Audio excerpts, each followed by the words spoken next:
I am Vinnie Todderton, folks. Here we are again on the Friday show. Your good intentions have been stolen, but don't worry. I'm here to help you get them back. You may be soft and succulent when we start this process, but hang in there. Before long, you will be lean and mean, guaranteed. Today, as always on Friday, I like to bring in luminaries. People who are way, way, way smarter than me, and they just drop all of this crazy knowledge on us. We're not going to be talking to the regular luminary, the one that comes in and says you're not going to die from cholesterol poisoning, as some people would like you to believe, meaning, I don't know, the people selling statins. And we're not going to have people like Tim Noakes or, I don't know, Eric Westman, you name it. We're not going to have William Davis on today. No. We have a different kind of expert. This woman came to my attention twice, but the second time she came to my attention, I actually got my ass off of my spinner and I went over and very sweatily wrote down Lauren Lieberman. And I wrote next to it, get in touch. And then from there, I called, as you guys know, Megan. If you guys follow me on Twitter, Megan does everything. I said, Megan, go hunt down Lauren Lieberman. And turns out there's a few Lauren Liebermans. And then she calls me back. I said, no, she's not in the financial world. She's a PE teacher. She's probably a PhD. Turns out Lauren Lieberman is a PhD. She is a distinguished service professor at the College of Brockport and State University up in New York. Higher education since 1995 or something like that. You guys now got kind of a partial photographic memory, not a real photographic memory. But the reason I have Lauren on today is because she's been working with disabled, I don't want to say kids, but it's mostly kids for a long time. Unlike me, she's written more than 2 books. One was Strategies for Inclusion, Universal Design for Learning and Physical Education for Children, and something and blah, blah, blah, blah, blah. Anyway, we're going to get her on and she's going to tell us all about that. And we're going to just wax poetic. Lauren, how are you doing? I am great, Vinnie. Thank you so much for inviting me to the show. It's really, really a privilege and honor to be here with you. Did I get any of your introduction correct, or was I just... No, you're right. I'm a distinguished service professor, and I teach at SUNY Brockport, which is one of the SUNY schools. And you're right. I'm a PhD from Oregon State University. Go Beavers! And I'm in the kinesiology department, and I teach undergraduate and graduate classes in adapted and physical education. So again, you're right. It's for kids with disabilities, and my research and my programming mostly focuses on kids who are visually impaired and kids who are deaf and blind. And I started my career at the Perkins School for the Blind, which is in Boston. Do you know what Perkins is famous for, Vinnie? I should know this, but I don't. It seems okay. like I'm going to kick myself. Well, so Helen Keller went to school there. They have a famous deaf-blind program, which is the program that I taught in. I did not teach Helen Keller, but it was the same program she went to. And it's also the first school for the blind in the U.S. And I learned a lot there. And when I came to Brockport in 1995, they have an amazing program. I mean, we have a world-renowned adapted physical education program, but what I noticed that we didn't have any kids with visual impairments in our practicum. So my students were going to graduate and go out and teach, never having even met a child with a visual impairment. How are they going to teach kids with visual impairments? So I thought, well, I have to do something, and I thought I should start a program, and I just wrote some grants and created this program called Cappabilities. And now we have over 20 camps in the U.S. We have 10 camps in other countries. I've been all over the world creating these camps and working with kids who are blind and visually impaired.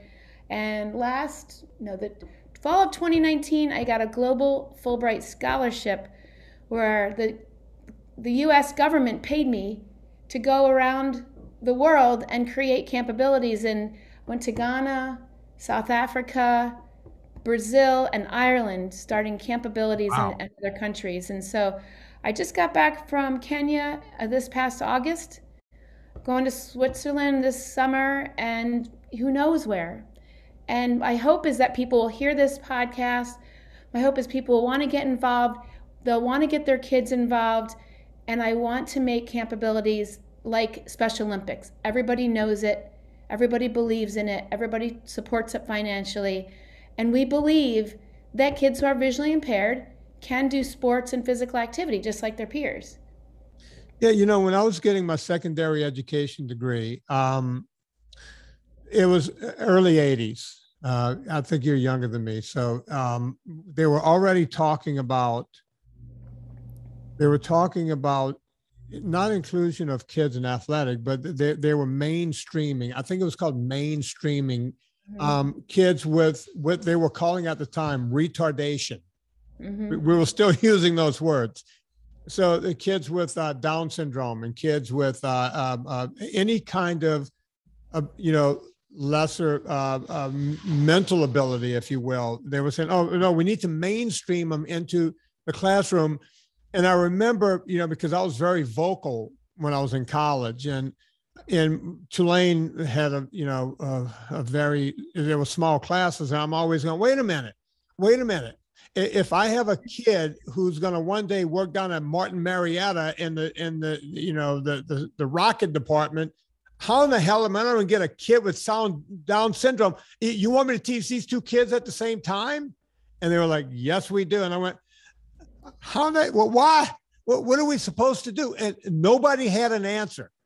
All they had were words. Mainstream. We're going to mainstream these kids. And I was sitting there going, is there any money behind this? Is there going to be, we're going to have a deaf kid, a blind kid in the class? Is there going to be a teacher signing next to me, or do I have to learn sign? How's this going to work? Because I thought this was going to be my career. I was freaking out. What do I do with these kids? And Lauren, as you know, I see you're over there, you're nodding. We didn't know what to do back then, right? They just said, hey, this is what we're going to do, but we're not going to tell you guys how to do it. And by the way, there won't be any money. Now go, teachers who won't make any money, don't go make any money and go do this. What say you? That's a really good point. And unfortunately, Vinnie, it's not exactly the same. There are more courses. We do have teacher aides, but a lot of my students, they get 1 3-credit class, and then they're expected to know how to teach any child that walks into their gymnasium. How is that going to happen? 1 3-credit class. And so I jump up and down because I have to teach them everything in 1 semester. And they're like, Dr. Lieberman, this is just too much. And I say, too bad, because this is what you need to know when you get out there. And so that's the other thing is having these programs also, we can bring in teachers to help them teach their kids with visual impairments and maybe multiple disabilities. Like you were saying, not every child is just cookie cutter, just Down syndrome, just visual impairment, just deaf. A lot of kids have a combination of disabilities, and then it's unique. Every child is unique, and how do you teach that child? And so we do, it's not a buzzword anymore. Universal design for learning is the way of our future. We have to be universally designing our classes. I mean, we need to be universally designing stores and houses, because just because I'm able-bodied today doesn't mean I'm going to be able-bodied tomorrow. And so we really need to be thinking more about that, not just complying with ADA. ADA is minimal. Universally design includes everyone. When you're making a new park, you need to universally design it, not design it according to ADA, because that's not really including everybody. Right. And, it's good that, look, no one harps on the young generation the way I do. My daughter and I go through yelling matches, and she always wins because, by God, she's at one of the top law schools in the country, and she's already been hired by one of the top New York firms. I can't beat her in a conversation when we talk about what the young kids think versus Gran Torino here. But, we have that conversation all the time. But then when I'm riding around my town and I go by the college and I see ramps, right? When I was in New Orleans at Tulane, there were no ramps. Ramps be damned. And you see railings, and you see These are all things, as you know, I'm always going, this younger generation is the pussification of a nation and all this stuff. And then I look around and go, wait a minute, there's Braille. There's Braille right there on the elevator. That, you know, these are things that didn't exist 30, 40 years ago. It wasn't in our world. And there was a time before us when people with disabilities, families would just send them off, and that was it.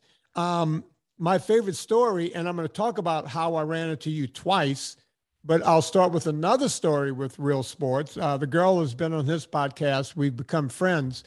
She's been on the show maybe 3 times. I don't know if you know who Jen Bricker is. Have you ever heard of Jennifer Bricker? Yes. What do I know that name from somewhere. I'm going to tell you who she was, and then you're going to go, oh my God. And as a matter of fact, you're going to want to get it because you're going to want to get her to come to one of your Campabilities, because you need to go back and watch the Real Sports with Jen Bricker. And if you know, at the beginning of Real Sports, they show like the same lead in, and they show people doing stuff. Jen Bricker, I don't know if you know, she's in that. She's in the beginning of the show. That's how famous she is. Jen Bricker has no legs. So right after her hips, she does have hip sockets, and then she has very short femurs that come right out of the hip socket. That's it. Her parents were, I don't want to say Russian, but maybe from that area of the world. They were living in the United States. They wanted their daughter to be famous gymnast.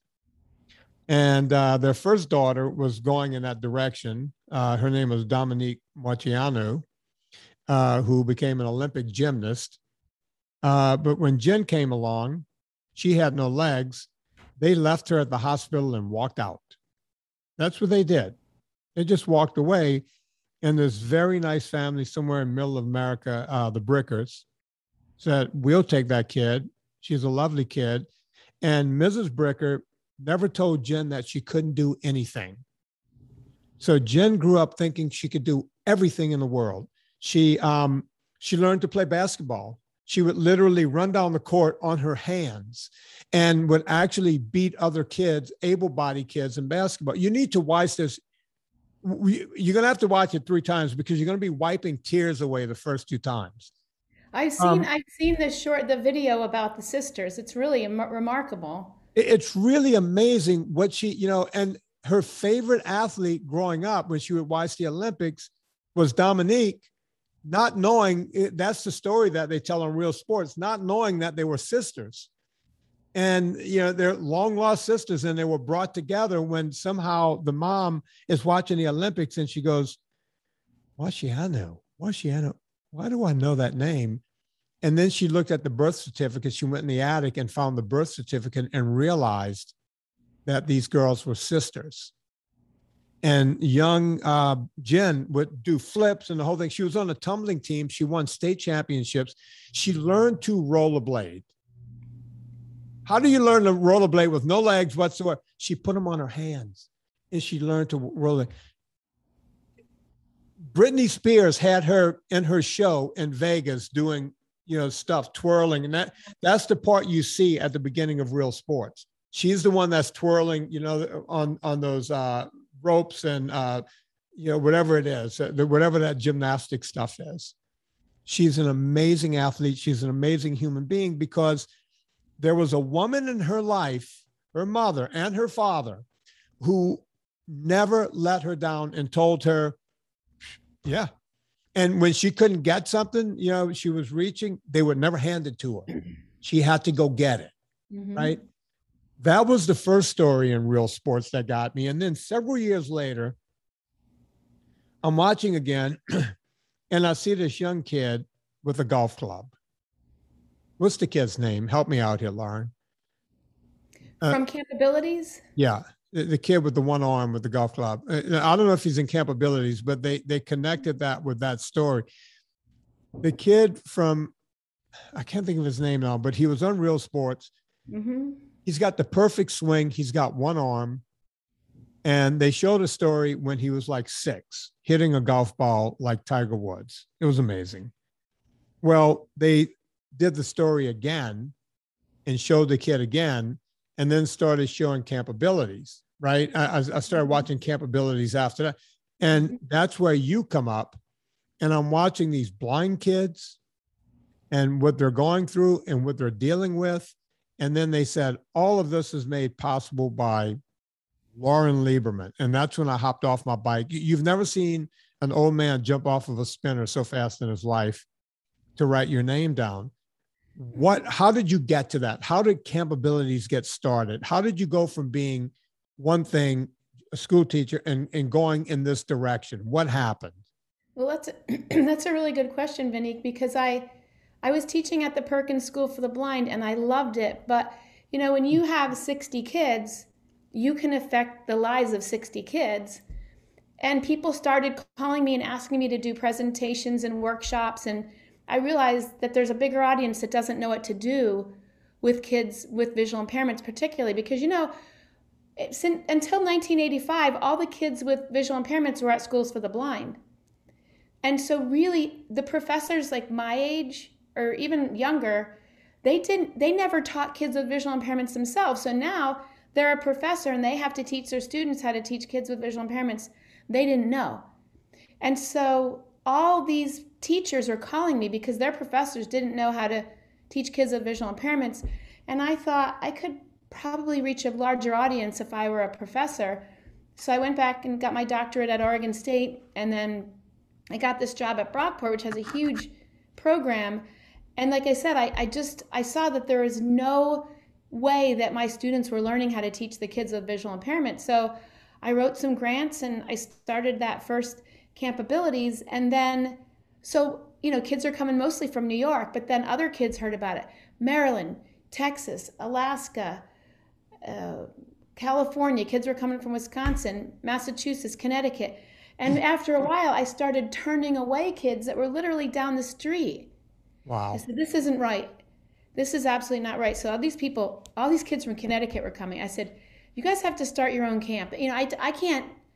And then the other thing is they're not meeting kids like that live near them. They can have a sleepover. I want the kids to meet other kids like them that they get along with, that they know they're not just saying they're my friend just to be cool. They're saying my friend because they really are my friend and I'm like them. So the first extension camp we started was in Alaska. They asked me to come up and start a camp there, and they told me to bring 10 of my friends. Now, what a cool opportunity we had to bring all of us up there and start a Campabilities in Alaska that's still running today. And that was in 2000 or 2001. Then we started a camp in Arizona, Maryland, Connecticut. And then I went to Guatemala and Costa Rica and Finland. And I brought students to these other camps and Puerto Rico. And we just started Campabilities in other countries, and Bangladesh and Latvia and Kenya and Ghana. And it's just been so amazing. And so my goal is to try get camps in different places so they're the model camp. Because right now, a lot of people are coming to our camp to see how we run it and then going back and running their own camp. Our last face-to-face camp, I had 3 teachers from England, from Worcester in England. They have a big school for the blind there. And they brought 5 of their students from the school for the blind to Brockport to learn how to run the camp and to go back and start their own camp. Well, then COVID hit, of course. And now we're still at ground one with some of the camps. But even during COVID, I was having Zoom meetings with all these people that wanted to start camps. We started a new camp in India. Like I said, Switzerland, we started a new camp.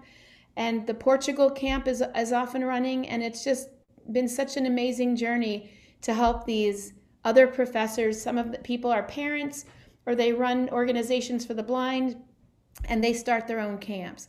I had a friend who I met, the last HBO special, this is a funny story, the first one was in 2015. So this guy in Olympia, Washington, Keith Edgerton, Keith Edgerton saw the story, and he lost his vision as an adult, and he played lacrosse all through college. He coached lacrosse. His kids all play lacrosse. Lacrosse is his life, even though he's an engineer. But he saw the special and said, that is what I can do. I can start a Campabilities, and that will be my avenue for sports. So he started off with a 1-day camp. He called me after that one-day camp, and he couldn't stop crying because he said that was the most meaningful thing he'd ever done in his life. And here's a man who played lacrosse. He'd been coaching lacrosse. He coached his own children's team, and he said that was the most meaningful thing he ever did. Now he runs his own Campabilities in Washington. Amazing guy. But like you, Vinnie, like I'm getting to meet amazing people who they give so much of themselves, and they have such a big heart, and they care so much about the potential of kids with visual impairment. And so, kind of that's the story in a nutshell. I mean, there's a lot of other little stories and people that you meet along the way, and some just wonderful opportunities that I've had being able to go to these other camps. I want to get into the nuts and bolts of some of it because someone listening right now may look around and go, wait, I can start a campability. Before we do that, folks, purevitaminclub.com, as you know, it's a company that I own, and we don't put a vitamin out before it's time. It's kind of like wine with us. Folks, I don't give any discounts. Every other ad we do on these shows, there are, hey, put in promo code Vinnie and get 10 or 15% off. We can't do that with purevitaminclub.com because it's already discounted. What I did was I made the best vitamin in the world. I made the Toyota of vitamins. I made the best vitamins, but I don't overcharge like you're buying a hand-built Rolls Royce or something. These are the best vitamins in the world that every man can afford. And besides, there are deals if you go to purevitaminclub.com right there on the site. In other words, if you sign up for a subscription or something, you get money off every single time. So that's where the savings is. Go check out purevitaminclub.com and see what we have going on over there. We're talking to Dr. Lauren Lieberman, who I'm just obsessed and infatuated with. Lauren, I want to get into the nuts and bolts of this. Obviously, you have a very strong business brain. I personally do things that make me money, and I do things that make me happy. And as long as I do the things that make me happy and they don't cost me anything, I consider that a triple win. Some people go win-win. No, for me, it's a win-win-win. I'll give you some examples. I was just talking about purevitaminclub.com. I own that company. That's how I make a living. I also own a coffee company and I own a foods company. Mm-hmm. This podcast, I don't make money on. It pays for itself. It costs a lot to run this show, a lot. But I don't realize any money from it. People give donations, people give, before they go to Amazon, they go through vinnytoys.com. There's ways that this podcast brings in money. And then, it's a zero out corporation that it just zeroes out every year. As a matter of fact, some years I have to put money in. I make movies. Every time I make a profit on a movie, I take that money and make another movie because the idea is, what am I going to do with the profit? I'm going to go buy a Ferrari or something. I'm not a Ferrari guy. Do I look like a Ferrari guy to you? I'm not that guy. But I can take that money and go make another movie and further help people. And as long as people buy my movies, I can make another movie. I'm not going to take my other money and do that. That's the way I might be the dumbest businessman in the world. Most people would take the profit from that movie and go put it in the stock market or whatever people do. I like to just keep going, right? You're a professor. Professors are not known for getting rich unless they write incredible books. You've started these camps. You gave me a clue in there somewhere. You wrote a grant and you got money. Now, does those grants cover, or do you have to get donations, or do these families pay? If you don't mind giving me the nuts and bolts as to how let's talk about the original Campability, the one that's in Brockport. Mm-hmm. Sure, that's a great question. The first few years, it was just grants and donations. And honestly, the first 5 years after every camp, we were in the red. So I first had to make money to pay back the university. And then I made money for camp. And they were so gracious with me. I mean, sometimes it was like $10,000 or $11,000 I owed the university. And so finally, because we were just charging the parents like $200. So two cool things happen. Well, we increased the cost because my friends were saying, Lauren, it cost me $800 to send my kid to camp. Why are you charging $250 at the time? And then the other thing that happened was the New York State Commission for the Blind has summer recreation money. Now, everybody knows that when you're in recreation, you have socialization, mobility, independent living. You learn so many skills by being involved, especially sleeping overnight in a college campus. So the Commission for the Blind gives us grants now as well. And so we weren't in the red anymore, but it costs so much money to stay here on campus in the dorms. So that's a big expense. The other nice thing is the university gave me a graduate student, but they only pay for their classes. So I pay the stipend of the graduate students.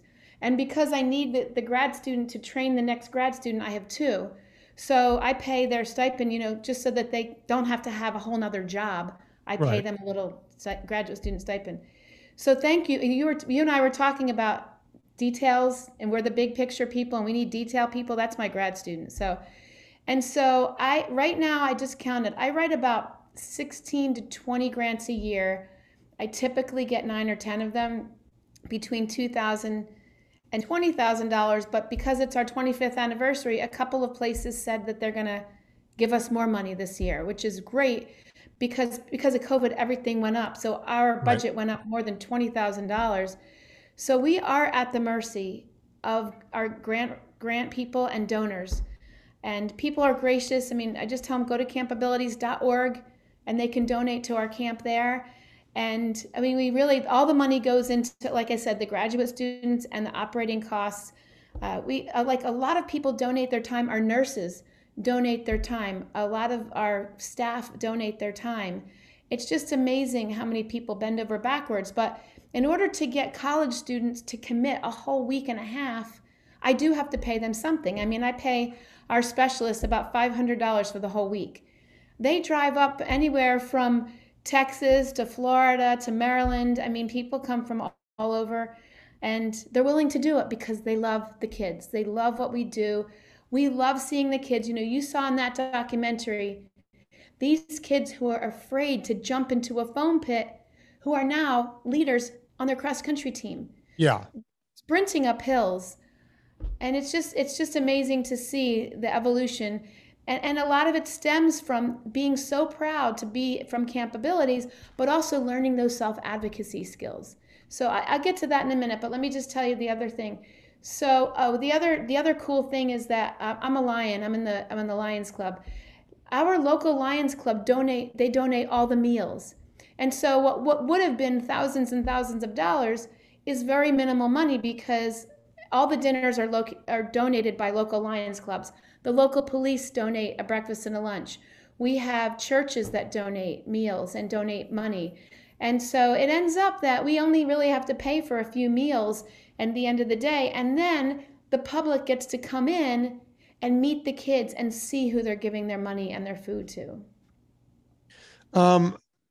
Do you have any room for me to come for a few days and help out? I won't even eat your food, because I'm sure it's a lot of carbohydrates. So I'll buy my own food. I just need a place to sleep. You have a dorm room or somewhere you can put me, or I can get my own room. You have to bring your own sheets and pillow though, and your own towel. Oh, wait, that might be a deal. No, I could do that. They don't provide any of that, but that's fine. We'll make sure we hook you up. I don't think you understand. I'm a guy who can live in a tent for weeks on end. It disturbs my wife that I can do that. So, I'll just. Do you have anything for me to do? Can I come up and help in some way, shape, or form? Actually, two things I would love you to do, Vinnie, because we do a lot of nutrition education for the kids. Because think about this: if you're blind and you go anywhere, school lunch, you go to someone's house for dinner, you're at the mercy of them giving you a meal. And so having some autonomy and saying, you know what, I already had one soda today. I probably shouldn't drink any more soda. We tell them they shouldn't drink any soda. Right. Don't drink any Gatorade. Sugary drinks aren't healthy. So, but like, you have to be able to say, what did I eat today? I need to have some control over my food intake, or else I'm going to be obese. And a lot of times I notice, like especially my Lions clubs, and I love them to death. And they say, I feel sorry for this child, so I'm just going to give them a little extra chocolate. Here, just take another one. Here's some candy. And if the kids ate everything somebody gave them in a day at camp, they would have gained 5 pounds instead of losing 5 pounds. And so we're trying to teach the kids about portion control, about like my plate and making sure you have a balanced meal, about minimizing sugar. I mean, they have to drink so much water. I mean, it's at a really hot time during the summer, and trying to teach them about that. And it's great to come from more than just us. Coming from you would be huge. And we know the other thing, we could send the parents the link to some of your movies, some of your documentaries, so that the kids can have an idea not only of who you are, but also of their nutritional needs and nutritional needs and what they don't need. And so that would be great. And I also talked to you about one of the components that the kids are supposed to learn is vocational skills. What are their career choices when they get out there? You created your own job because of your passion, because what you care about. You learned about the industry. Right. That's something that they could do too. We have brought in people who are blind that have done that as well. And it's great for them to have role models. But I know that you've gone through some adversity in your life, and you came out the other end, and they need to see that. They need to see that you can run into barriers and still get to the other side and be even a better, stronger person. Yeah, my adversities were nothing compared to with, I had, candy ass adversities. These kids have real problems. My biggest adversity is I was born in a swamp in Louisiana. As I've often said, when I used to watch the Beverly Hillbillies when I was a kid, I didn't get the joke. It was, cement pond. Yeah, that's about what we call it. It's that kind of thing. It's just figuring out, okay, here I am, how, and basically I learned from watching television. Both of my parents were school teachers. My dad was a history professor, and I would just watch, we had 3 channels. I talked about this in my book, Fitness Confidential. I hated where I was in life. I hated 2 things. I hated where I was in the Deep South, and I was goofed on because I had a speech impediment and that sort of thing. And I hated nuns.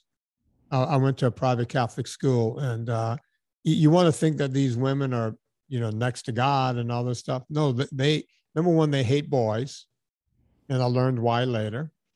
And number 2, they did not like boys like me. Man, I couldn't, it was like either I got to leave here or kill myself. I have 2 choices. And my whole thing was just getting out of there. That's not much of a story to tell. I wasn't blind. I had all my faculties. I can hear, I can see, I can smell, I can do it all. Right. So I didn't have anything to really overcome other than getting out of that situation and putting myself in a different situation. And I've always linked it to rock climbing. I used to rock climb up until the late 90s. When I woke up one morning and went, man, that's the stupidest thing I've ever done. And I've always said with rock climbing, when you're on the ground and you're looking up at the rock, you can only see maybe 1 or 2 handholds, maybe 3 or 4. You can see a couple of footholds, but you're not really sure when you're looking up at it.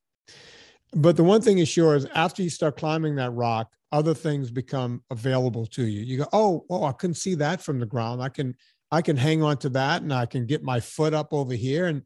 And now you're 15 feet up, and now you see another 10 or 15 feet ahead of you. And you go, okay, there's another handhold, and there's another foothold. And before you know it, you've climbed 1,000-foot rock, right? But you can't do that until you actually put your hand on the rock and pull yourself up a couple of inches to see where you have to go next. And if I can teach that to these kids, that blind doesn't mean that you're blind, I would be more than happy to come. I mean, you might have to have a lot of tissue for me because I'm going to start blubbering when these kids do shit. I mean, I'm that guy. I just am. I know everyone thinks I'm a tough guy, but I'm not. I fall apart. I'll just fall apart. And I'm excited. If you guys will have me, I'm going to be there this summer. Well, when is it? I don't even know. I'm going to work it into my schedule. Sure, Vinny. It's June 26th. It's a Sunday when the kids come. And then we go until the Saturday, July 2nd. June And 26th. let me just tell you, this is an epic for our 25th anniversary. You got to hear what we're going to do. Oh, cool. Goalball is a Paralympic sport. And I don't know if you've seen it, but it's 3 people against 3 people. So it's on a court the size of a volleyball court. Okay. And the 3 people have a big square, a big like triangle that they cover an area, and everybody's blindfolded. So there's a piece of tape over a rope on the ground. They feel it. You can look it up. People play it all over the world.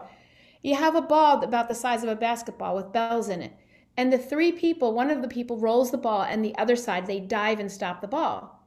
Then they pick it up, they're on offense, they roll it to the other side, and they dive and stop the ball. It's very fast, it's very powerful, you have to have a lot of agility, and it's all auditory because everybody's blindfolded. We are going to do a 24-hour marathon goalball game. It's going to start Thursday, I think that would be, is that July 1st? July 2nd?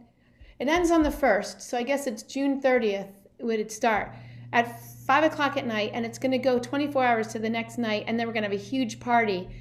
It's the longest goalball game there ever was in the Guinness Book of World Records was set by one of my students at the Maryland School for the Blind. He was the physical education teacher there. 27 hours.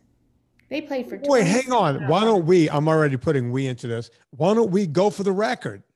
Well, the thing is that Guinness Book of World, the problem is you have to play the same people the whole time. Oh, and I want all the kids.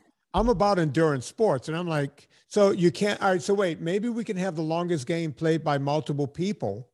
Will they recognize that? This is the thing is, it's really, he said it wasn't worth it.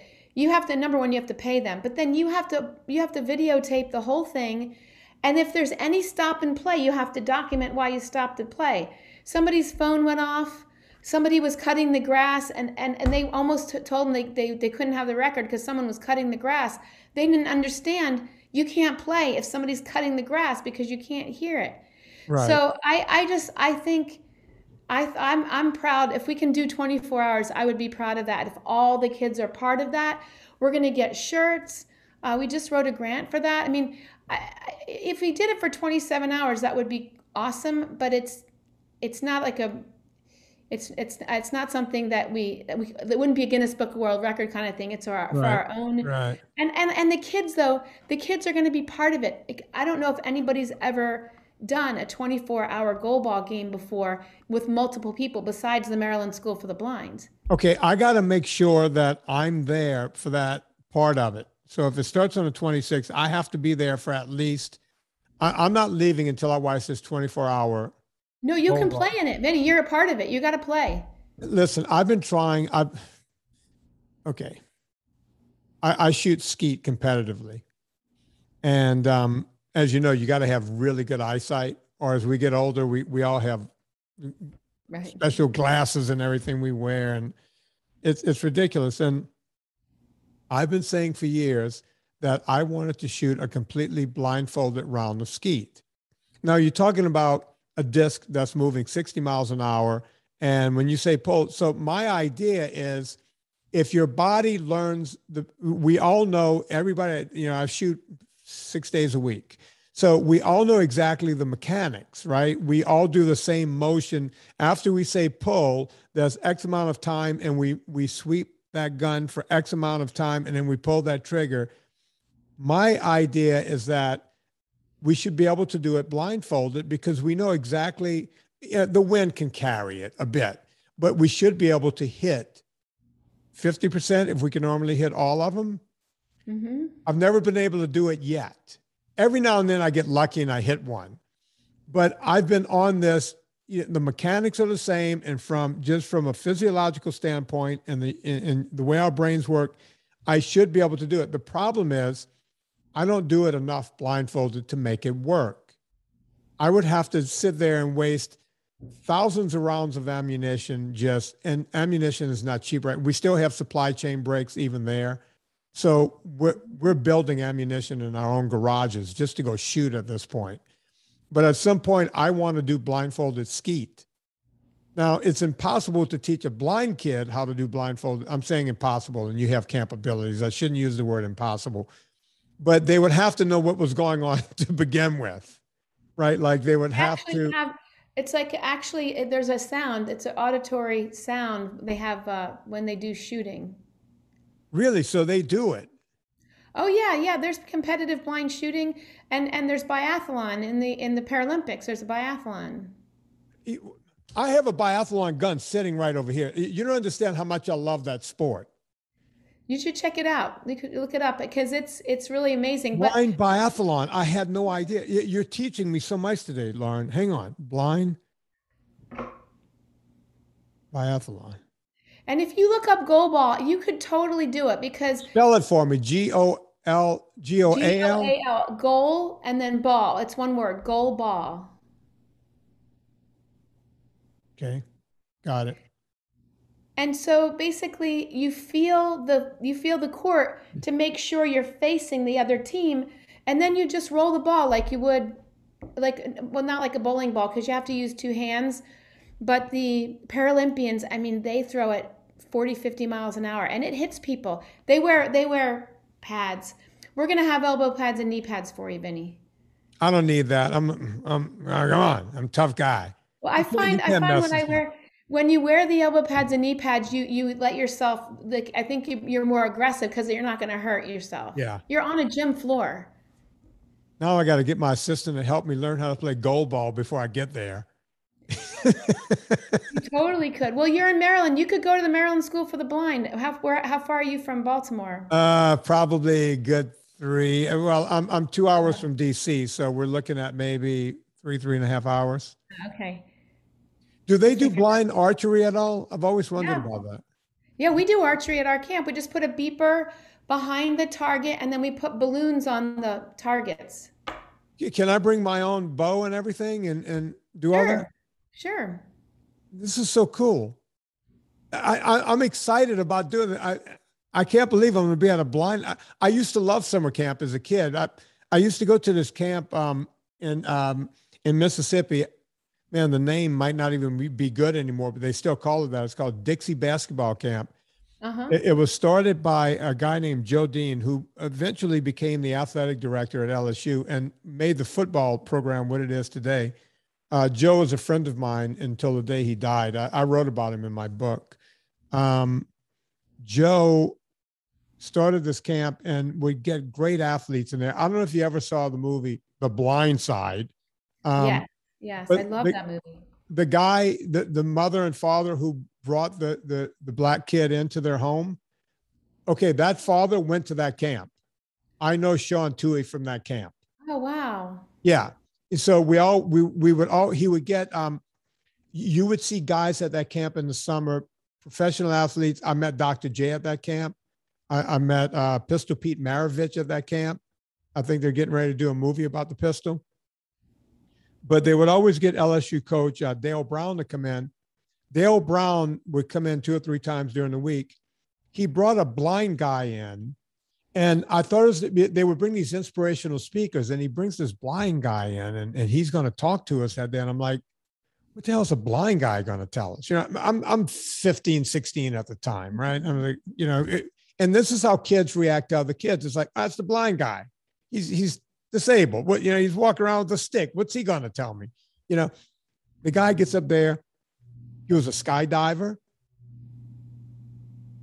He rode a motorcycle in a pasture, and he would do it. He would have to have mufflers on his dirt bike. He couldn't ride on the road, obviously, but he can ride around the pasture, and he would make clicking sounds with his mouth, and he would know where the barn was and where the trees were and everything else. And he said the only time it would screw him up is sometimes he would hit a fence, but he was never going fast enough to hurt himself. And I'm like sitting there going, a blind guy skydiving and riding a motorcycle and doing all kinds of stuff, right? And that's when I came onto this thing. It's like, wait, they're better than us. They're using the rest of their senses in ways I couldn't understand that before that day, right? Before meeting, I wish I could remember his name. I wonder if he's still around. Well, did he also do water skiing? He did. Yes. If you Was said it his name, Harry? Was it Harry Cordellos? no, but this guy did water skiing. He did water ski. Yeah. Okay. It wasn't Cardellos. If you said his name, I would remember it. He would Hmm. probably be 75 years old now. He was probably 10 or 15 years older than us. Wow, that's I'm amazing though. 59. But see, you remember that. And see, this is the point. This is my point that I want to make is that we teach our kids sports to get them out into the community so that people like you can see what they can do and change their perception. So you and all your friends that said, the blind guy, what's he going to do? I bet you since that day, you change what you think people are blind can do.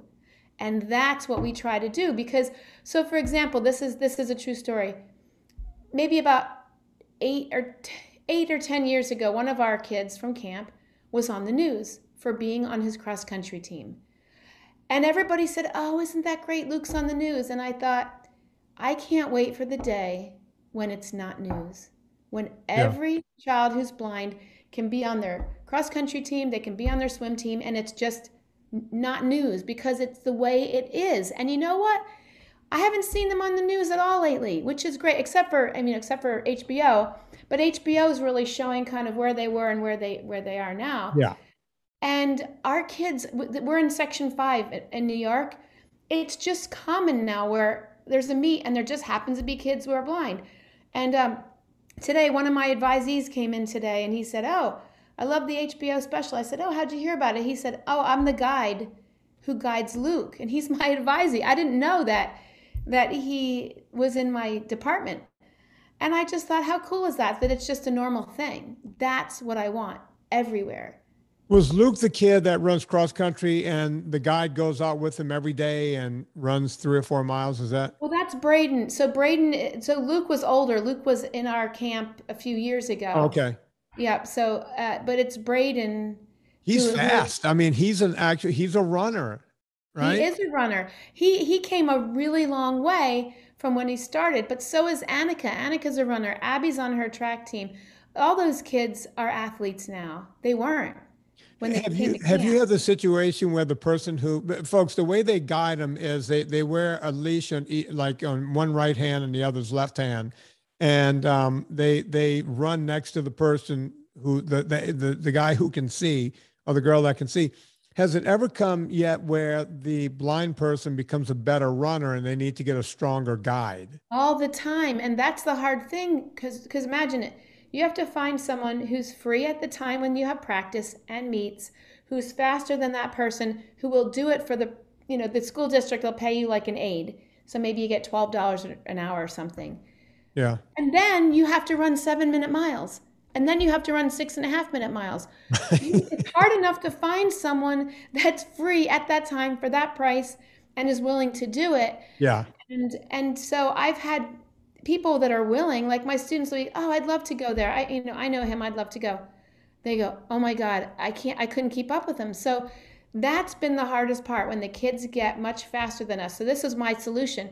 I had a student, a grad student, and she was a marathon runner.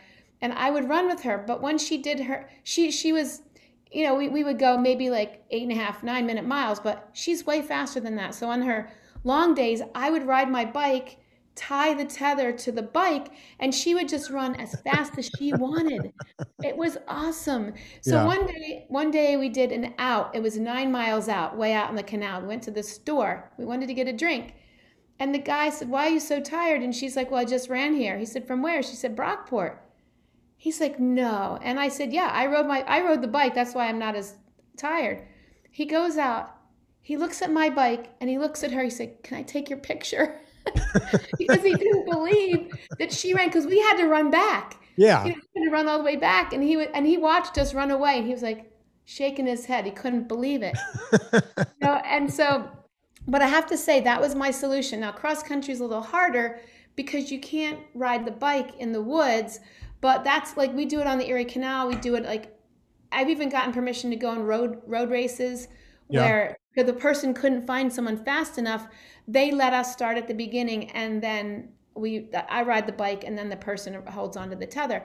It's a great modification because it's not fair to hold that person back because they're not meeting their potential. And this is a time, and I want to talk about self-advocacy, because oftentimes there's situations like this where the person needs that accommodation that people might see as dangerous, or they might see it as not fair. I said, how not fair is it that this person can't run as fast as they can run? Can you find me someone that can run 6 minute and 15 second miles for a half marathon to be the guide for this person? If you can, more power to you. But if you can't, let me ride the bike. Yeah. But I tend to try to step back and let the person speak for themselves. Today I was asked to go to an assembly and speak in a panel about the needs of people with disabilities. And I said, I don't have a disability. I don't go to your school. You need to go to the kids that go to your school and let them speak for themselves. And this is what we need to teach all kids, including kids with disabilities, self-advocacy. There is not one self-advocacy curriculum out there for able-bodied kids. It's only for kids with disabilities. But how many able-bodied kids do we know that have been teased or bullied or feel marginalized, or they can't keep up with the teacher, but they don't know how to ask for help? And so right now we're writing a book on self-advocacy, on how to teach kids, all kids, self-advocacy, because that's what they need to learn. So this child who's so fast, but they can't find someone to run with them, they shouldn't have to run on a treadmill when everybody else is training on their course, their cross-country course. Right. So this is really important. Isn't it important for the parents? I mean, can we teach parents that have, newborns and infants who have any kind of disability? I mean, we talk about Jen Bricker's mom, who wouldn't hand anything to her. It's like, hey, if you want it, you need to go get it. You get on your hands and go get it. And Jen has said that to me several times. She's like, yeah, it was my mom and dad. They put it in me. And whenever she said, I wanted to be on this team or that team, they never said, okay, they said, yeah, you can do it. Just go ask the coach. Right. You hit the nail on the head though, Vinnie, because the parents have to know that you have to get that child in early intervention. You have to make sure they learn their foundational skills: running, skipping, sliding, jumping, batting. One of my friends said, why would you teach a kid who's blind how to catch?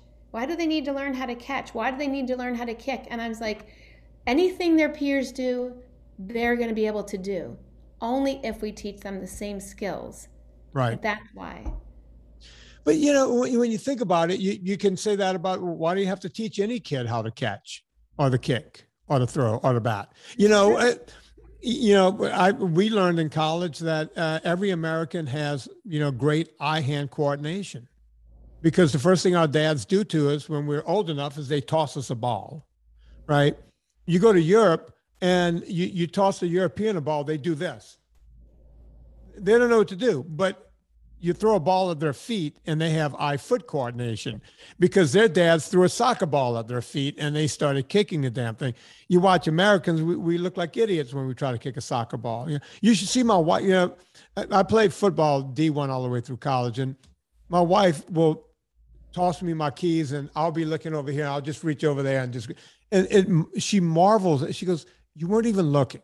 How do you do that? It's like eye-hand coordination. We were taught that when we were 3, right? I played all the way through college. I can be looking over here and do something with my hands over here. That's what they taught us to do.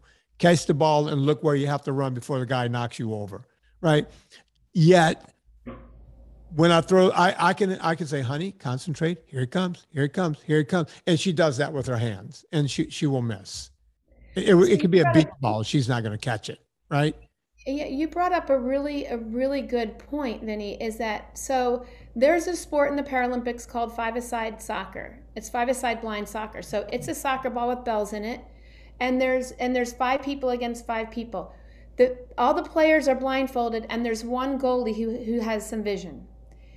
It's an international sport. They've been playing in the Paralympics since the 80s. Well, the U.S., as you can imagine, we haven't had a team because we, like you said, we don't give little blind kids a soccer ball. We don't, but we should, because in 2024, wait, 2028.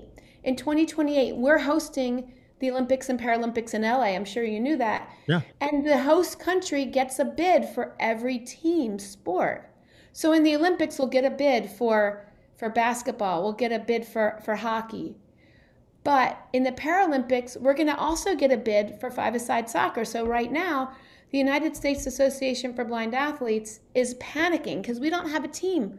And so I got a grant for all our camps to give them equipment, five-a-side soccer equipment. We teach 12 and 13-year-old kids now how to play five-a-side soccer. They're likely going to be on that team in LA in 2028. That is so cool.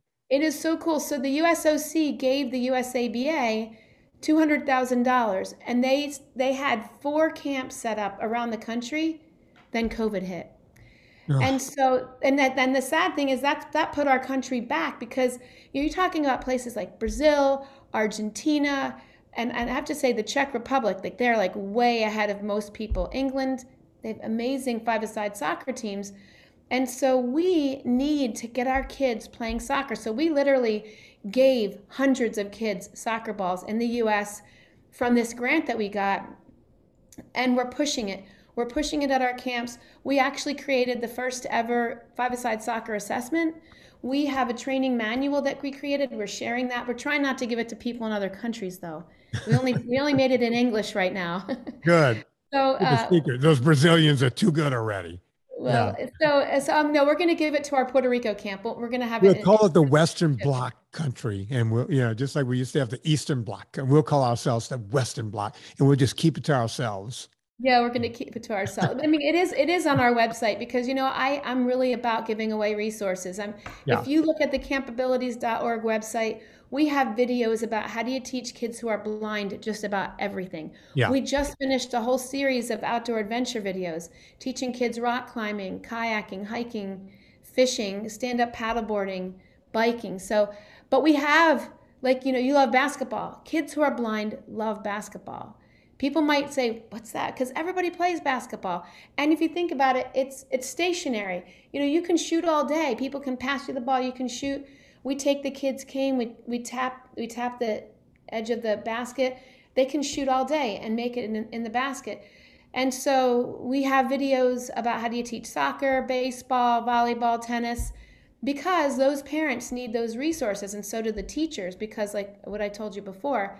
And so I'm really excited about the five-a-side soccer, though, because I really feel like we are going to be the feeder program for that 2028 team. That's really cool. Now I'm committing to the camp. I'm doing it on the air here, so I can't back out. Tell me some of the activities at the camp, and I want to see where I might fit in. Like, do you have hiking? I'm a good hiker. Yeah, we do hiking. We just wrote a grant for some hiking poles. I don't know if the kids are going to have boots, but so then we have, so let me tell you, we do track and field, swimming, biking, we do basketball, five-a-side soccer, stand-up paddleboard, we do beep baseball, we do goalball, like I was telling you about goalball, we do rock climbing, we said stand-up paddleboard, kayaking, canoeing, we do fishing, rollerblading, horseback riding, and Showdown is a game. It's a blind sport. It's kind of like air hockey, but the ball is round and it has BBs in it. And it's just like air hockey. There's a pocket at the end and everybody's blindfolded. It's one-on-one. It's really cool. And, gymnastics. We also do gymnastics. So, okay, yeah, I can help. I'm good with horses. I've had horses in my life. I'm a kayaker. Yeah. I'm a canoer. I can do all that. I can hike. I'm going to try. I can't guarantee. I'll try to get my wife to come. She's an ultra distance runner. Now she's 60 years old. She'll run 100 miles, but she ain't running 6 minute miles. She'll strip a gear if she tries to go 7.5 minutes, but she can run all day long. So I'm thinking, man, if I could get Serena. Wait, let me ask you, is there a hotel in the neighborhood? Yes. Okay. We have a Hampton Inn. All right. I can get Serena involved because she'll go, is there a hotel? And, okay. if I can get it, I can't guarantee I'm going to get my wife involved, but she can, she's an equestrian. I'm going to bring my archery equipment so I could kick ass on some of these kids. If I can't beat a blind kid, I don't deserve to be there. I'm going to let them know that too. I'm pretty good. I'm going to bring my archery equipment. I'm going to bring, you have kayaks, right? Should I bring my own kayak? Oh no, we have kayaks. Yeah, I'll try to bring some stuff. I'm excited about this, and I want to be there for the Goalball. I can't believe I'm going to do this. This is my summer activity. I'm going to be there. It's going to open your eyes, Vinnie, and I think you're going to really be amazed. And there is a camp closer to you too. There's one in Maryland, at the Maryland School for the Blind. I think they have their camp a little bit before ours. I'll find out. But if you were around, you wanted to go see a camp before you come to ours, you could go to there too. It doesn't matter to me if I can make it over. I have a crazy schedule, but I'm going to make time. Yours is far enough out where I can go, okay, everyone block this time out. I'm not doing anything. I'm not going to climb anything or do whatever I do. I do have to do a talk, but no, that's in May. That's in May. You could fly into Rochester, so you can fly into Rochester. You could drive up. It's probably about 7 hours. I'm going to drive up because I want to bring some of my toys with me. You have trouble explaining on the airlines when you carry guns and archery equipment and you think you're going somewhere to kill someone. So I'm not bringing any guns. Don't worry. But I'm going to bring my archery equipment. I'm going to bring all my toys, my hiking boots, everything. I'm going to bring everything. I can't wait. I'm excited about this. Let's talk. Is there any way, I don't have any information on you and where can people donate? I mean, can we donate? We love people to donate. So our website is campabilities.org, and you can just scroll down, donate here, you just donate right there. And it is tax deductible. We're a 501c3 organization. We do also have another website. It's campabilitiesworld.com, and that's all our international camps. Okay. And you don't have to, if you wanted to donate to one of those camps, you could, but just to let people know, if you want to kind of get a glimpse of the international camps, you can go there.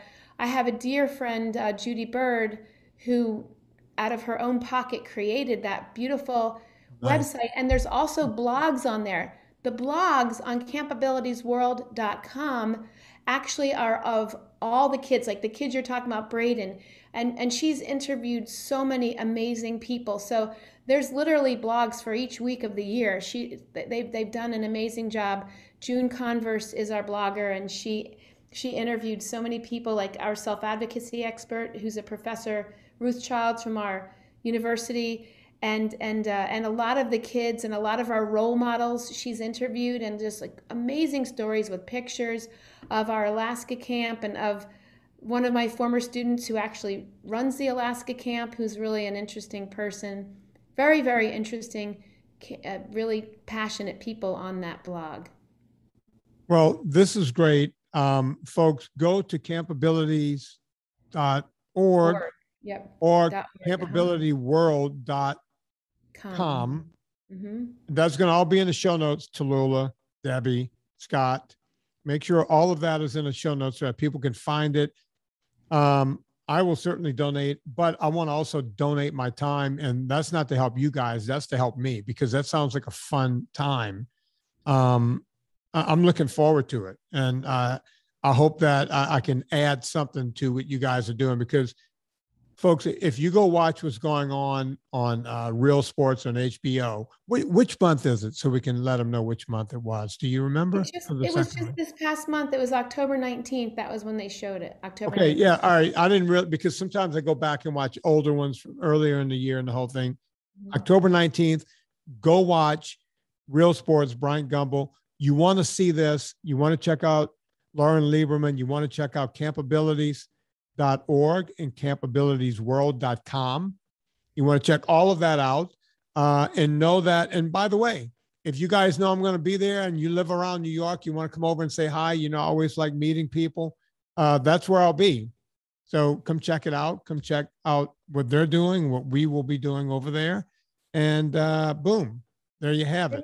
I want to just say thank you. You're remarkable. It's just such an honor to meet you and to be part of your show. And I want to thank you for me, for the kids from Cappabilities, from the bottom of our heart. I mean, you really reached out and you made it possible. You didn't just say you were going to do it. You did it. And we're changing lives, and it's just wonderful. And I appreciate it. You're welcome. Hang on. I want to say goodbye to you off the air, Lauren. Folks, I forgot to do our Villa Cappelli. I was so psyched today I didn't do our Villa Cappelli ad, so I have to do it or Villa Cappelli won't pay us. VillaCappelli.com, the longest running sponsor of this show. Villa Cappelli, not all olive oil is created equally. You can go and it, here right here in the good old US of A, the FDA will allow them to say 100% pure, virgin, first pressed. The tree hasn't even missed the olive yet. And it could be up to 40% seed oil. That's just the way we do it in this country. We like to lie to people. Villa Cappelli, oddly enough, from Italy, where Italians, they love to lie. I can say that, Lauren, I'm Italian. Anyway, it's 100% pure olive oil. It's the only I can't say it's the only olive oil I put in my body, because when I travel, if I don't have Villa Cappelli, I'll use some other fine olive oil. But Villa Cappelli is what we use at the house. I'm getting ready to go eat with Serena and Tallulah at a restaurant. I'm bringing my Villa Cappelli with me in a little 2-ounce vial. That's what I do. That's how important it is to me. Villa Cappelli olive oil. Go check it out. You want to save 10%. Put in promo code Vinnie, VINNIE, for 10% off. Don't put a wimpy Y or you won't get your discount. VINNIE, 10% off. If you spend over $100 after the 10%, you get free shipping. Think about that. You're going to have over 3 liters of olive oil. That's got to cost like $1 million. You're going to save like $1 million. So just go to villacappelli.com. Once again, I'm not going to do any more of my end of the show stuff. I'm just going to tell you guys, go to campabilities.org and also go to campabilitiesworld.com and check out, if you guys want to toss a couple of bucks in their direction, these people are doing the Lord's work. So go check it out. Lauren, you don't know this about me, but when a song, sometimes people say something during the podcast and it reminds me of a song, and I have to play that song. And I'm sure you can't imagine what song you brought up, but here it is, whether you want to hear it or not.